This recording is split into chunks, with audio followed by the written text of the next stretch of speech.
Hello friends, price தி Lord. இது என்னன்னு உங்கள் எல்லாருக்கும் தெரிஞ்சிருக்கும்னு நினைக்கிறேன். இது ஒரு க்ளே, சரியா?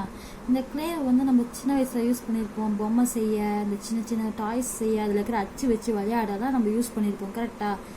இந்த க்ளே இந்த மாதிரி சாஃப்டாக வளைஞ்சி கொடுத்தா நம்ம யூஸ் பண்ணுவோம். இதே ஒரு பென்சில் மாதிரி ஹார்டாக இருந்தால் நம்ம யூஸ் பண்ணுவோமா?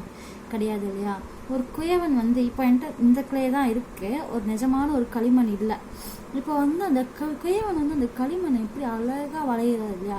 அந்த வளைஞ்சி அதை செஞ்சு அதை ஒரு பானையாக வைக்கிறாரு.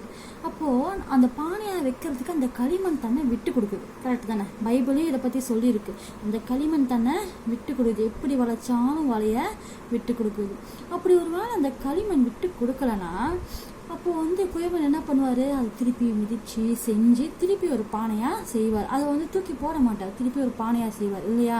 அதே போல தான் ஃப்ரெண்ட்ஸ், நம்மளும் தேவனுக்கு வளைஞ்சி விட்டு கொடுத்தோம்னா நம்மளை அவருக்கு விருப்பமானபடி ஒரு அழகான ஒரு பொருளாக பானையாக செஞ்சு வைப்பார்.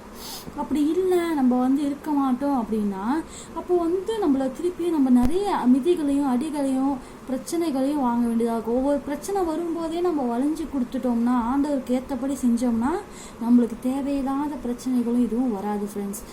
அதே போல தான் நம்ம எப்பவும் ஆண்டவருக்காக ஒரு குயவன் கிட்ட இருக்கிற களிமண்ணை போல நம்ம விட்டு கொடுக்க நம்ம எப்பவும் ஆயத்தமாக இருக்கணும். ஓகே ஃப்ரெண்ட்ஸ், நம்ம இன்னொரு வீடியோவில் பார்க்கலாம். பாய்.